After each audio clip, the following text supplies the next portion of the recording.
Bien-aimés frères et sœurs, chers amis, bonjour et bon sabbat dans le Seigneur.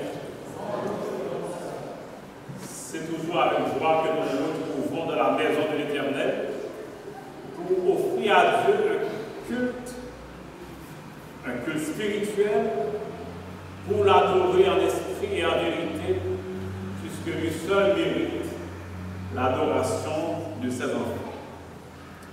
Nous sommes heureux de vous revoir ce matin, tandis que nous sommes pour adorer Dieu et maintenant pour entendre le message que Dieu veut adresser à chacun de nous.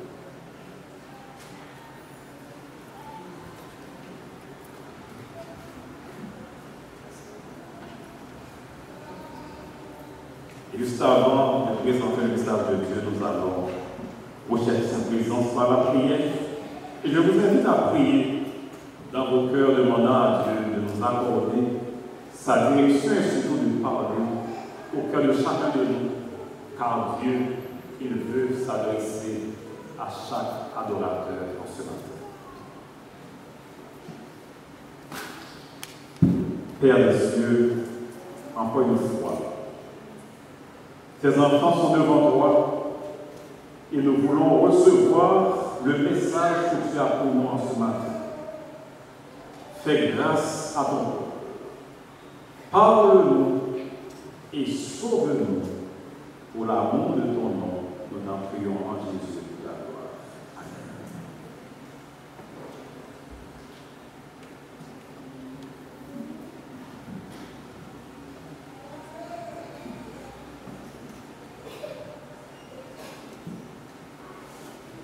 Tous ceux qui ont déjà voyagé ont aussi entendu cette expression, ont entendu ce message. Dernier avertissement ou dernier appel.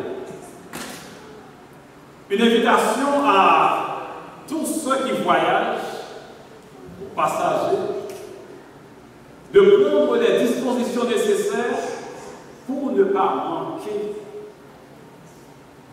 soit le vol ou encore pour arriver à destination en bien.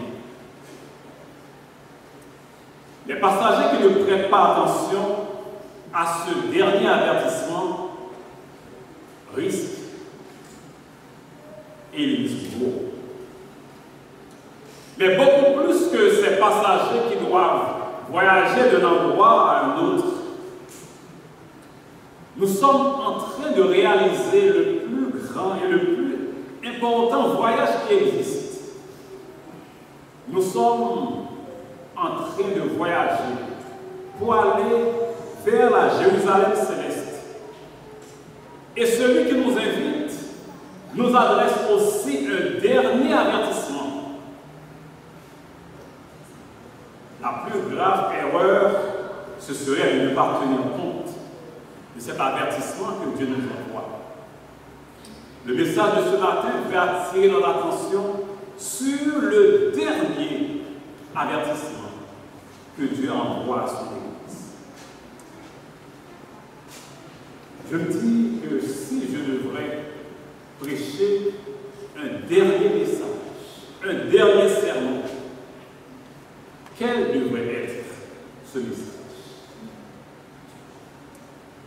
Si je devrais entendre un dernier message, quel devrait être ce message? En fait, le texte biblique nous présente la réponse à cette question. Quel est le dernier avertissement de Dieu? Et comment est-ce que nous autres, aujourd'hui, en ce sabbat matin, nous sommes appelés à répondre à ce dernier avertissement que Dieu envoie, pas seulement à son Église, mais qu'il envoie à chacun de nous en ce sabbat matin. C'est dans le livre de l'Apocalypse, le dernier livre de la Bible, que nous retrouvons le dernier avertissement de Dieu à son peuple. Apocalypse chapitre 14, les versets 6 et verset 7, nous présentent le message du premier ange. Et ce message du premier ange s'inscrit au cœur du grand conflit entre le bien et le mal, entre Dieu et Satan.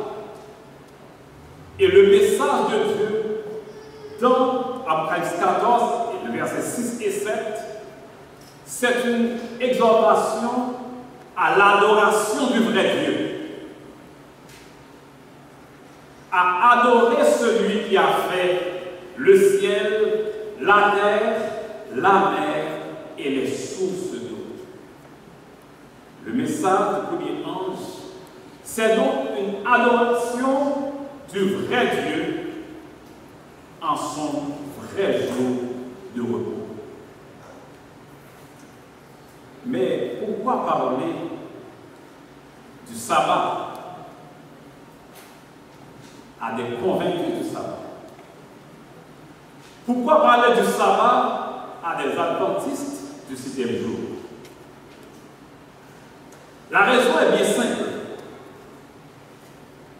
Le message du premier ange, c'est un message qui s'inscrit dans le cadre des événements des derniers jours.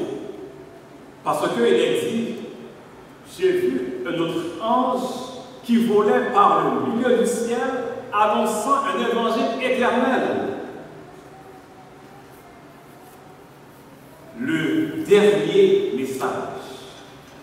L'expression évangile éternel signifie le dernier message dans les derniers temps.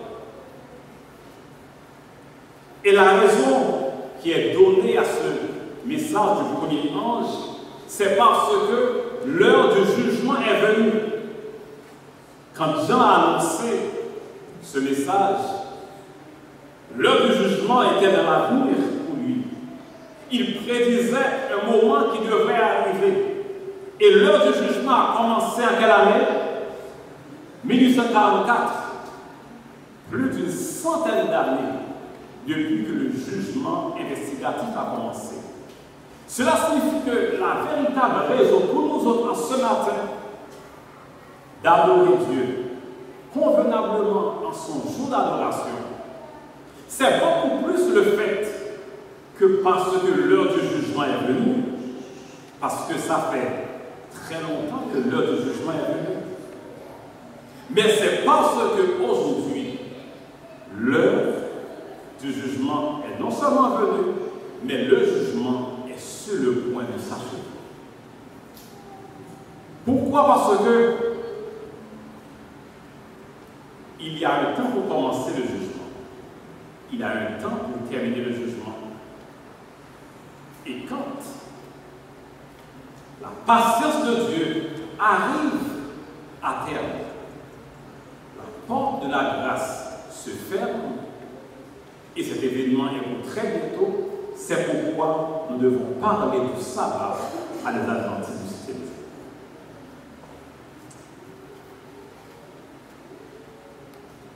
Les événements qui se déroulent aujourd'hui dans ce monde et dans l'Église nous indiquent qu'il y a l'imminence de la fermeture de la porte de la grâce.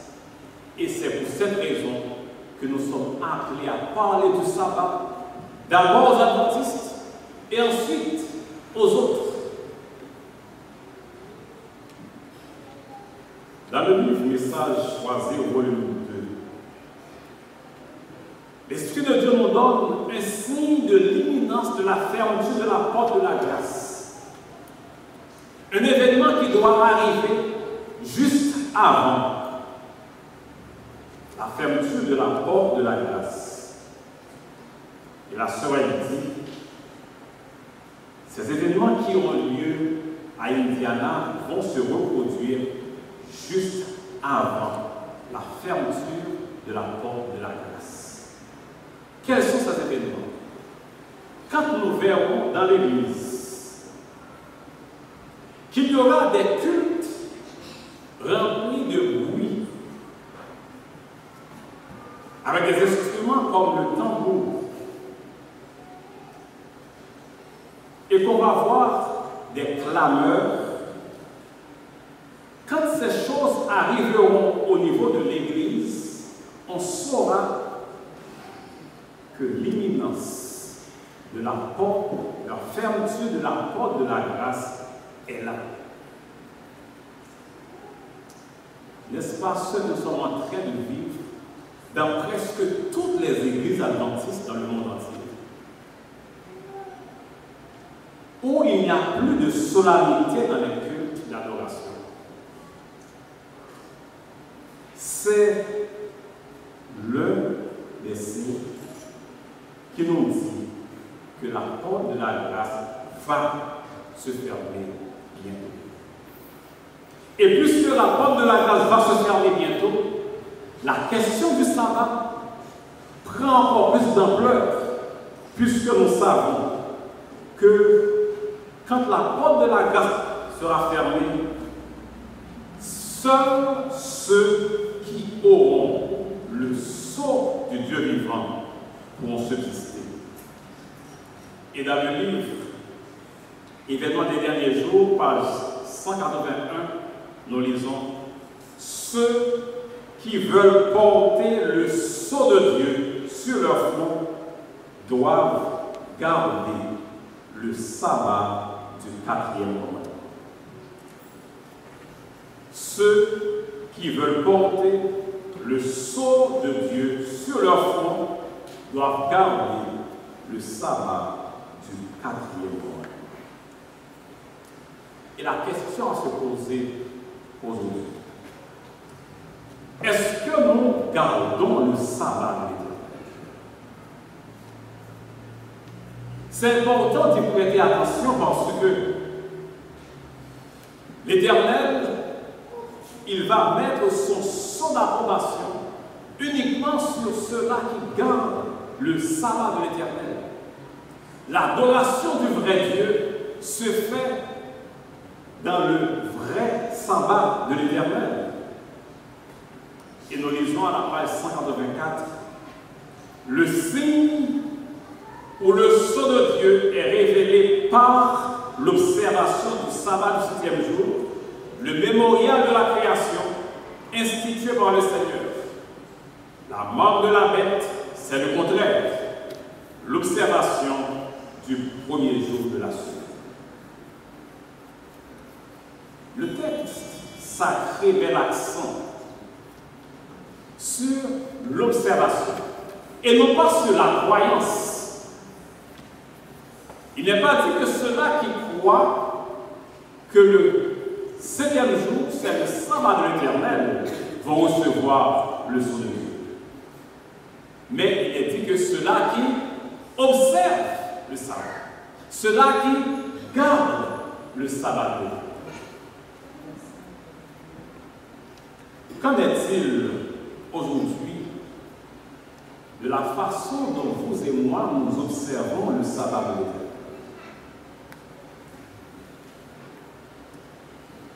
Le message du premier ange est arrivé comme une invitation d'abord à ceux qui sont dans l'Église et ensuite à ceux-là qui sont en dehors de l'Église.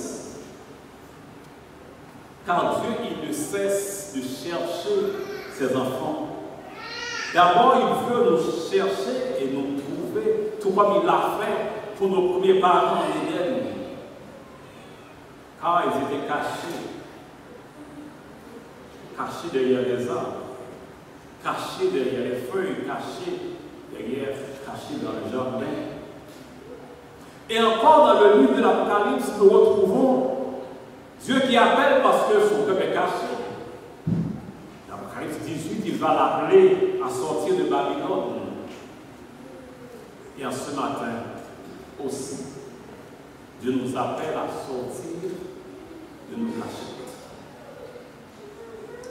Il nous appelle à sortir de nos vieilles habitudes. Il nous appelle à sortir de nos vieilles pratiques. Il nous appelle afin de secouer sur nous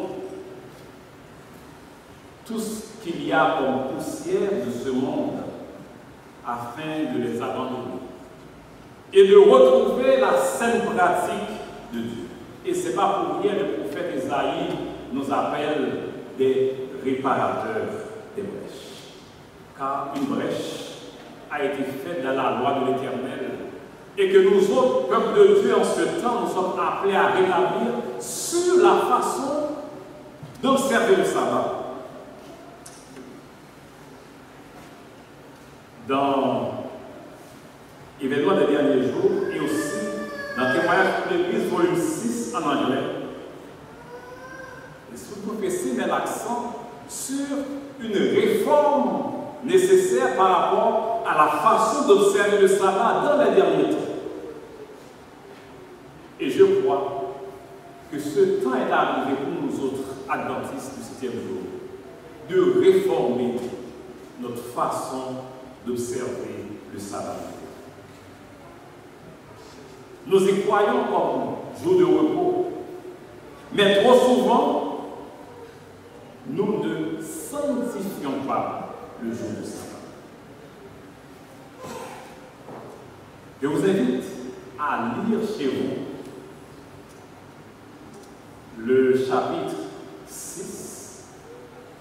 Je vous invite à lire le chapitre dans Témoignage volume 6 qui nous parle de l'observation du sabbat. C'est dans les pages 232 et suivants. Message choisi, volume 3, sur l'observation du sabbat. Le 4e commandement nous dit dans l'Exode chapitre 20, les versets 8 à 11, « Souviens-toi du jour du repos pour le sanctifier. » Est-ce que vous connaissez ce texte? Vous connaissez très bien? Est-ce qu'on peut répéter le texte? Souviens-toi pour le sanctifier. Tu travailleras 6 jours, mais le 7e jour est le jour du repos de l'Éternel, ton Dieu.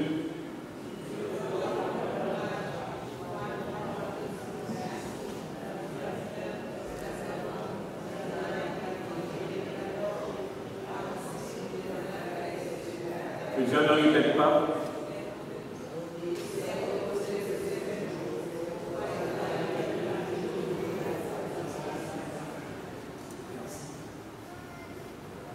Le texte du 4e commandement met l'accent sur la sanctification du sabbat. Ce commandement commence par attirer notre attention sur la sanctification et termine encore par la sanctification du sabbat. Souviens-toi du jour du repos. Mais la finalité, c'est pour le sanctifier.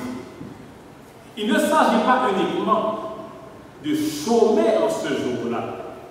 Il ne s'agit pas uniquement de cesser nos activités séculières le jour du sabbat. Mais nous devons sanctifier ce jour. Si je cesse mes activités et que je ne sanctifie pas ce jour, je ne peux pas dire que je suis un observateur du sabbat. Si je cesse mes activités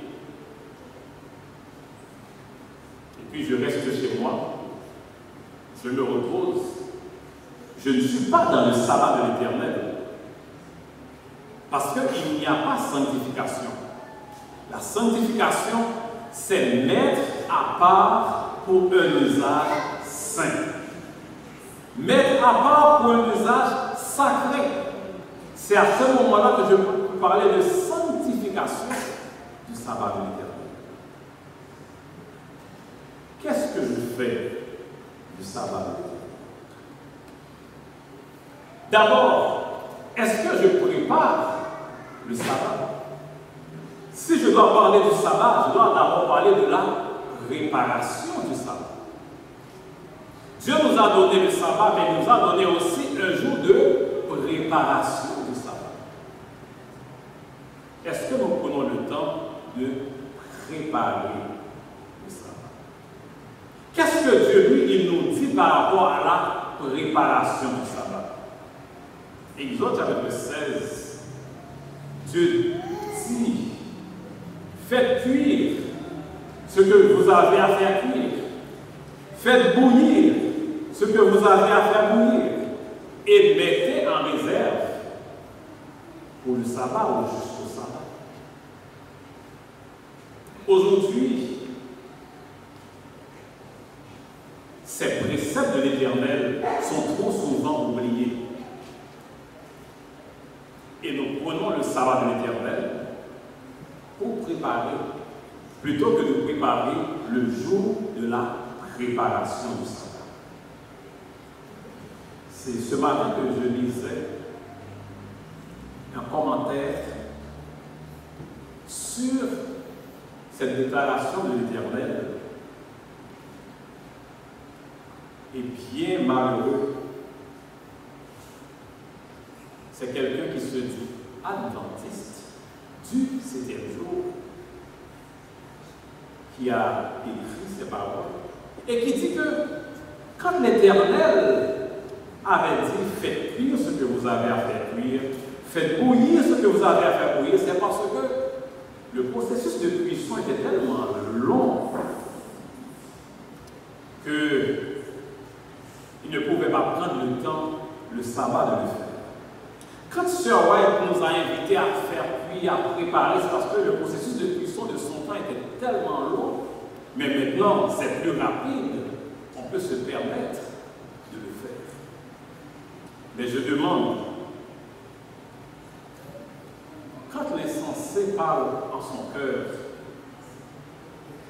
est-ce que l'insensé se rappelle de ce qui s'est passé en Exode 16? Quelle a été la durée du processus de cuisson de la manne? Pour que Dieu, lui, il n'a pas donné la manne le samedi. Il a donné une double portion le vendredi pour que son peuple puisse ramasser suffisamment et en manger le samedi. Zéro cuisson. Dieu voulait seulement faire la différence entre le sabbat et les autres jours. Il ne peut pas y avoir de sanctification du sabbat s'il n'y a pas de préparation du sabbat. Qu'en est-il de la préparation du sabbat aujourd'hui par rapport à la nourriture? Qu'en est-il de la préparation du sabbat aujourd'hui par rapport à nos vêtements? Il y en a, c'est le samedi matin qu'ils se cherchent des vêtements pour porter pour venir à l'église. Et c'est ce que le prophétie nous dit dans Témoignage, volume 6, en anglais, c'est pas traduit en français. Que nous devons être certains déjà, le vendredi, que tous nos vêtements pour le sabbat sont déjà prêts. Que les vêtements soient prêts. Que nos chaussures soient serrées.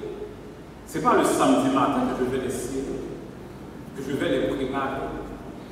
Tout doit être fait le jour de la préparation du sabbat. Et dans le message choisi, volume 3, elle ajoute d'autres précisions pour dire que ces vêtements doivent être propres et appropriés. Il parle de vêtements sacrés, des vêtements qui sont uniquement pour le sabbat. Ce ne sont pas les vêtements que je porte la semaine, que je vais les porter le jour du sabbat. Parce que le jour du sabbat, c'est un jour saint, est un jour consacré à l'Éternel. Et je dois faire la différence à travers tous les éléments de ma vie.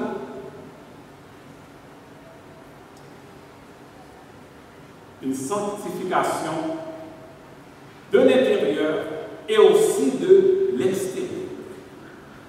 Et elle précise dans la servante du Seigneur que cette sanctification de l'extérieur se manifeste à travers des vêtements propres, décents et sans ornement, sans bijoux. Un vêtement décent, mon corps est couvert.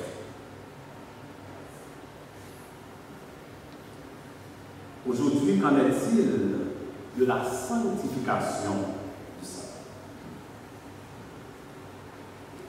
Dans le livre de la Genèse, au chapitre 1, l'Éternel définit le jour comme étant d'un soir à un autre soir. Il eut un soir, il eut un matin, ce fut le premier jour, le deuxième jour. Le sabbat commence du vendredi au coucher du soleil et se termine le samedi au coucher du soleil. Toutes les heures du sabbat sont sacrées. Pas seulement le temps que nous passons à l'église au culte d'adoration. Le sceau du Dieu vivant sera apposé sur le front de ceux-là qui sanctifient le sabbat. Non pas uniquement sur ceux-là qui croient que le sabbat, c'est le jour du repos. Et parfois, puisque nous savons l'heure exacte du coucher du soleil, nous sommes dans nos activités et nous attendons cette heure précise pour cesser les activités pour entrer dans le sabbat. Mais l'Esprit de Dieu nous dit que nous devons préparer ce moment d'entrée ou d'accueillir le sabbat de l'Éternel. Message choisi, volume 3. Un moment où nous allons lire la parole de Dieu, où nous allons prier et nous allons chanter pour accueillir le sabbat. Aujourd'hui, il y a des familles qui ne connaissent plus les ouvertures de sabbat, où il y a des membres d'église, il y a des jeunes qui ne connaissent rien à propos de l'ouverture du sabbat, de cet accueil du sabbat de l'Éternel. Comment pouvons-nous sanctifier le sabbat si nous ne prenons pas ce temps d'intimité avec Dieu pour accueillir le sabbat de l'Éternel?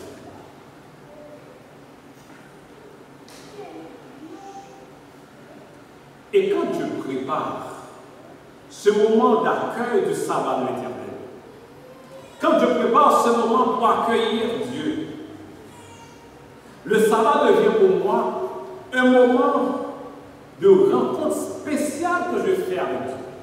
Et c'est pourquoi il est dit que le sabbat, c'est un temps qui est mis à part pour un usage saint.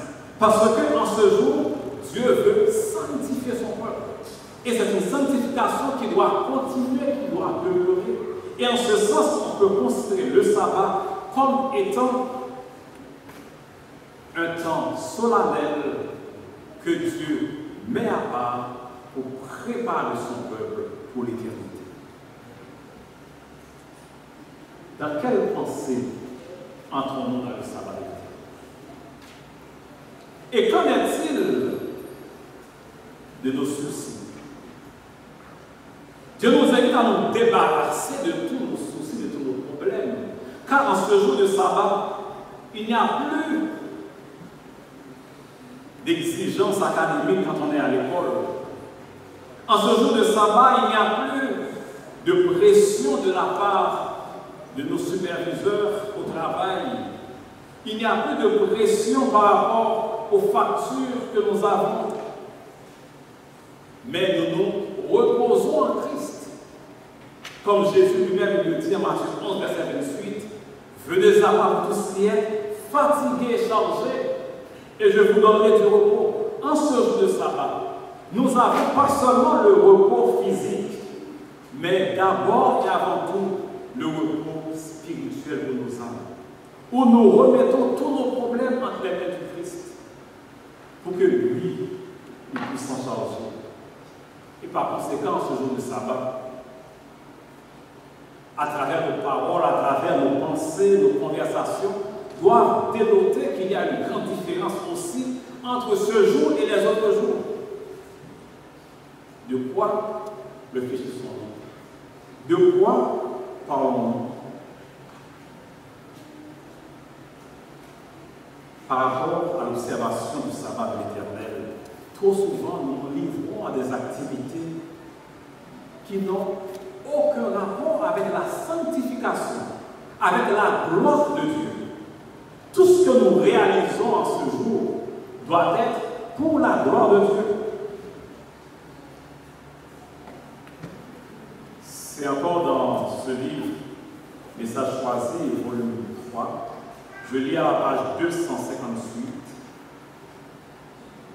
Nous ne devons pas en ce jour rechercher un plaisir personnel.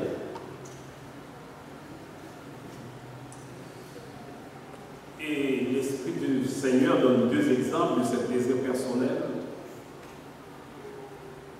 La natation et le fait de jouer au ballon. Ce n'est pas en ce jour que je vais à la plage pour me détendre, pour dire que c'est le jour du repos et je vais prendre le temps de me détendre, de me faire plaisir. C'est un jour pour faire plaisir à l'Éternel et non pas à moi-même. Il y en a qui disent, moi je ne vais pas jouer, mais quand c'est un championnat, la Coupe du Monde, c'est son équipe préférée qui joue. La télé est là, on regarde. Si je ne peux pas jouer, je ne peux pas non plus aller regarder. Pas seulement aller regarder ailleurs, mais être chez soi et regarder à la télé, ça encore revient au même.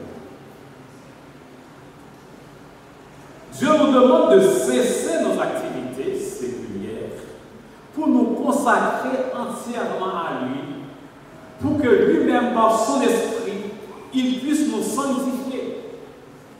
Car, frères, sœurs, sans cette sanctification, dit la Bible, personne ne verra le Seigneur. Dès aujourd'hui, nous sommes appelés à sanctifier le sabbat. Pourquoi? Parce que très bientôt, quand le monde protestant va sceller définitivement son alliance avec l'Église romaine par la proclamation de la loi du dimanche, ça va être l'ultime test de foi par rapport au sabbat. Et si dès aujourd'hui nous ne commençons pas à sanctifier le sabbat de l'Éternel, ce n'est pas en ce jour-là qu'on va le faire. Car en ce jour, quand il va y avoir ce décret dominical, ceux qui n'acceptent pas de sanctifier le sabbat de l'Éternel vont recevoir la marque de la bête et seront sous le poids de la colère.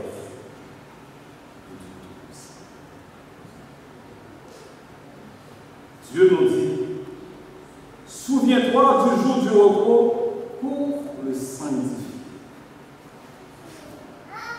Tu feras, qu'est-ce qu'il a dit? Tu feras aucun ouvrage. Tu ne feras aucun ouvrage. Je ne sais pas si entre les lignes, vous avez vu des exceptions qu'il y a dans aucun ouvrage. Aussi, dans certaines Bibles, il y a une exception qui est dit « Tu ne feras aucun ouvrage, excepté ceux-là qui sont dans la santé. »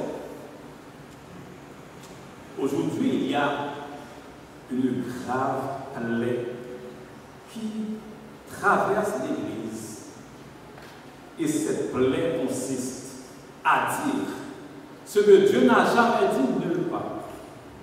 Dieu ne l'a jamais dit dans la Bible, Dieu ne l'a jamais dit dans l'esprit de prophétie, qu'il y a une exception pour ceux-là qui travaillent dans la santé.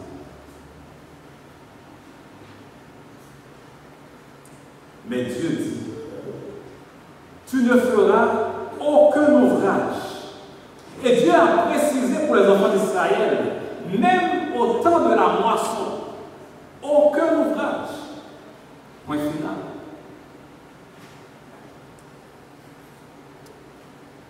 Mais aujourd'hui, nous prêchons ou nous admettons d'autres évangiles.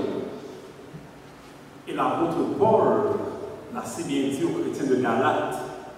Même si un ange du ciel vous annoncerait un autre évangile, qu'il soit anathème.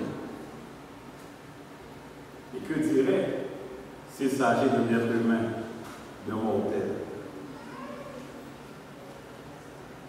Qu'en est-il de l'observation du sabbat? J'espère que vous allez lire tout ce chapitre.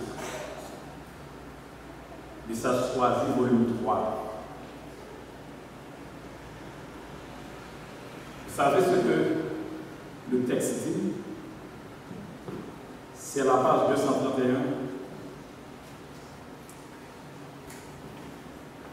Prenez soin de vos enfants,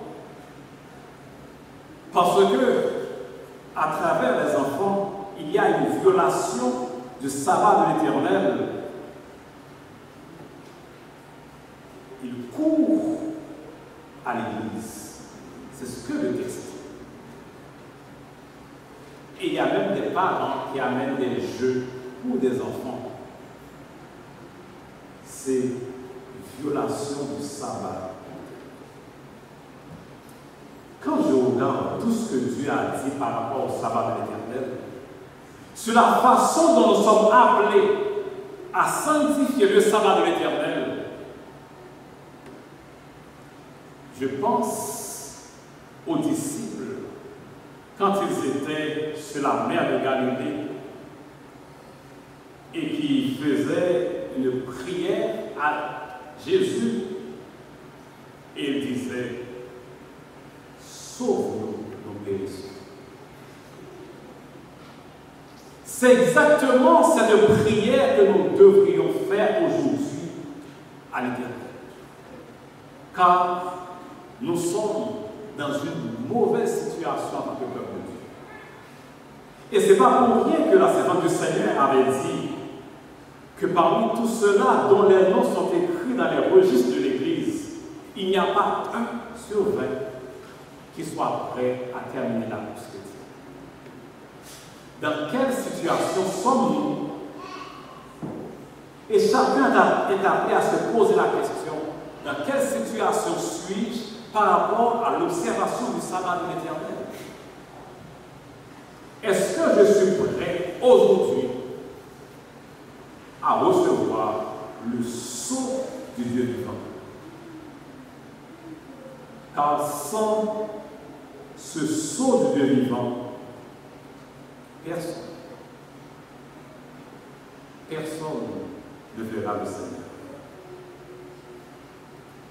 L'Éternel nous a tirés de ce monde dans un objectif bien spécifique pour que vous et moi, nous puissions le servir. Tout comme il l'avait fait pour le peuple d'Israël qui a été tiré d'Égypte. Il y a une finalité, le service. Il y a une finalité, l'adoration. Comment nous sommes entrés d'adorer Dieu? Et Dieu met l'accent sur le fait que ce premier message doit être suivi quand nous sanctifions le jour du sabbat. Bientôt, oui, très bientôt, la porte de la grâce va se faire. Bientôt, très bientôt, il n'y aura plus d'intercession, plus d'intercesseurs. Comment est-ce que je serai devant mon Dieu? Quand ce jour va arriver très bientôt, les justes deviendront plus justes, les méchants plus méchants, les transgresseurs de sabbat seront encore plus transgresseurs du sabbat, et ceux qui sanctifient le sabbat le sanctifieront davantage. Mais il y a une chose, frères et sœurs. Il n'y aura aucun signe dans le ciel qui va nous dire que la porte de la grâce va se fermer. Arrange-toi, dépêche-toi. Aucun signe. Il n'y aura aucun signe dans le monde physique qui va nous dire que ça va arriver. Arrange-toi. Mais l'unique signe qui nous est donné est déjà parmi nous. Alors, il ne reste que très peu de temps pour que cet événement arrive. Et c'est pourquoi Dieu nous envoie cette dernière exhortation, ce dernier avertissement, afin que vous et moi, nous puissions prendre la résolution en ce matin, pas la semaine prochaine, pas dans un mois, en ce matin, de sanctifier le sabbat. Voulez-vous en ce matin prendre cet engagement avec Dieu pour demander à Dieu pardon pour nos péchés, pour demander à Dieu de sanctifier nos vies et demander à Dieu de prendre la ferme résolution pour que nous puissions sanctifier son saint sabbat. Jusqu'à la mort, nous te serons fidèles. Jusqu'à la mort, tu seras notre part. Voulez-vous ce matin être fidèle à Dieu jusqu'à la mort? Jésus avait promis à son Église, sois fidèle jusqu'à la mort, et je te donnerai la couronne de vie. Cette fidélité va entraîner des persécutions. Cette fidélité va entraîner des tribulations. Cette fidélité va entraîner des souffrances. Cette fidélité va entraîner des pertes d'emploi. Cette fidélité va entraîner beaucoup de difficultés. Mais nous ne serons jamais seuls dans cette difficulté. Nous ne serons jamais seuls dans ces problèmes. Car notre Dieu nous promet et nous dit, je suis avec vous tous les jours jusqu'à la fin. Frères, sœurs, sois fidèles jusqu'à la mort et vous aurez la couronne de vie que le Seigneur vous